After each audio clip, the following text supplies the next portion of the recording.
What's up, Taiwan? I'm Yvonne with 10 minutes of news from here in Taiwan and around the world. A bipartisan delegation of U.S. lawmakers have met with President Tsai Ing-wen in Taipei. California Representative Ro Khanna is leading the group on its 5-day visit. On Monday, they met Legislative Speaker Yu Xi-kun and TSMC founder Morris Chang. The trip comes as tensions between the U.S. and China are running high. That's after the U.S. military shut down the Chinese surveillance balloon in early February. Beijing has also warned the U.S. about officials' visits to Taiwan and has responded to recent visits with aggressive display of military power. At the meeting with President Tsai, Khanna said he and his colleagues hope to boost U.S.-Taiwan ties in several areas. We come here to strengthen the economic relationship, representing Silicon Valley. I particularly appreciated the meeting with Dr. Morris Chang, how we can continue to build the economic partnership on technology, and also, of course, the partnership on military and defense. Taiwan and Lithuania have agreed to work together to develop and make lasers and semiconductors. Representatives from the two countries signed 3 memorandums of understanding at an investment event on Tuesday. As well as lasers and chips, there was also an agreement on startups. Taiwan and Lithuania have built closer ties over the past 2 years.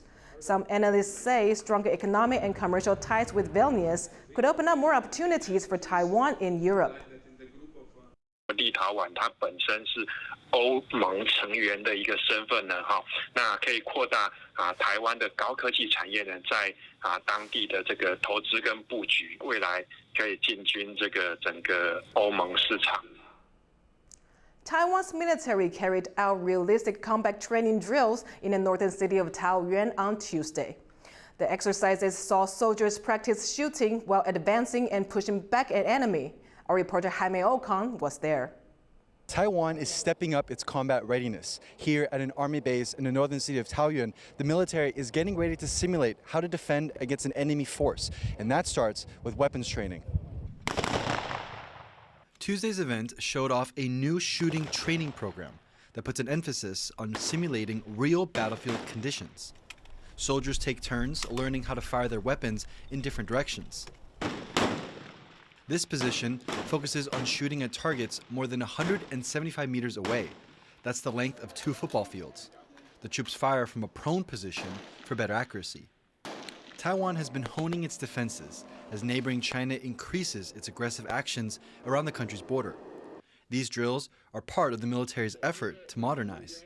多重目标的转移的训练，还有我们的不同姿势的射击的变换，以及障碍板的运用。 那加上我们还有加入假弹的训练，心肺功能的加强。 Another portion of the exercise is dedicated to this type of drill, where soldiers race down the field to provide supporting fire. Each round lasts less than 2 minutes, and the fast-paced tempo of the drill focuses on mobility. 比较需要克服是在你要进之后，就是快速移动能力快速移动之后的那个呼吸，要去马上做到静下来的动作。 In recent months, Taiwan has started to reform parts of its military. In December, the country extended mandatory military service from 4 months to a year. And these training reforms are just the latest step. Military officials say that it's drills like these that give soldiers a real sense of a combat scenario, not only improving operations on the battlefield, but also showing just how formidable of a force Taiwan's military is. Alex Chen and Jaime Ocon in Taoyuan City for TaiwanPlus. U.S. President Joe Biden pledged an additional $500 million in military support for Ukraine. The promise came during a surprise visit to the country on Monday. The new package will include ammunition, anti-armor systems, and surveillance radars. The U.S. president arrived in the Ukrainian capital Kyiv aboard a tram from neighboring Poland. He met his counterpart Volodymyr Zelensky and took a walk around the city. Biden's visit comes just ahead of the 1-year anniversary of Russia's full-scale invasion of Ukraine. During his visit, Biden had pointed remarks for Russian President Vladimir Putin. Putin thought Ukraine was weak and the West was divided. As you know, Mr. President, I said to you in the beginning, he's counting on us not sticking together. He was counting on the inability to keep NATO united. He was counting on us not to be able to bring in others on the side of Ukraine. He thought he could outlast us. I don't think he's thinking that right now. TaiwanPlus's Rick Glauer is in Ukraine. He visited a refuge for the country's millions of displaced people fleeing from the war's front lines. 55-year-old Svetlana Rishina left her home in Ukraine's eastern Donetsk region nearly a year ago, when Russia first invaded.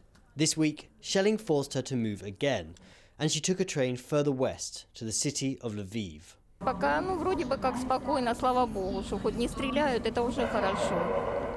Вот, потому что у нас там очень так напряженно. These trains, like the one Svetlana was on, bring more than 1,000 displaced Ukrainians into Lviv each week. Nearly 1 year into the war, and Ukraine is holding fast against Russian advances in the country's east.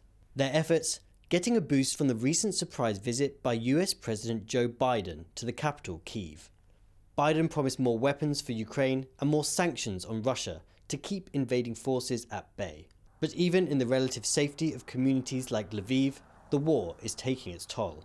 In the last year, Lviv's population has swelled from 800,000 to more than 1.2 million. Many living in more than 100 temporary shelters that have popped up around the region, like this one built with funds from the Polish government. This new facility will eventually be home to 1,400 people. That's of course just a fraction of the millions that have now been displaced by this war. While unprecedented numbers of refugees have fled abroad, many Ukrainians prefer to stay in their home country and choose a city like Lviv, far from the front line with Russia. And the city's residents are making space for their new neighbours. Потрібно до цих людей ставитися з розумінням, що це не вони хочуть приїжджати, це вимушено, та? Marina Dutnik is from eastern Ukraine's embattled Luhansk region. She moved into this facility 2 weeks ago, but has been in Lviv since April last year. Her hometown is now occupied by Russian forces. Тут переживаю, конечно. Дома, как говорить, есть дома. Конечно, душа болит, все наживали, все оставили. Сейчас тут как бомжи. Ну, есть куток, все. Но все равно домой душа тянет.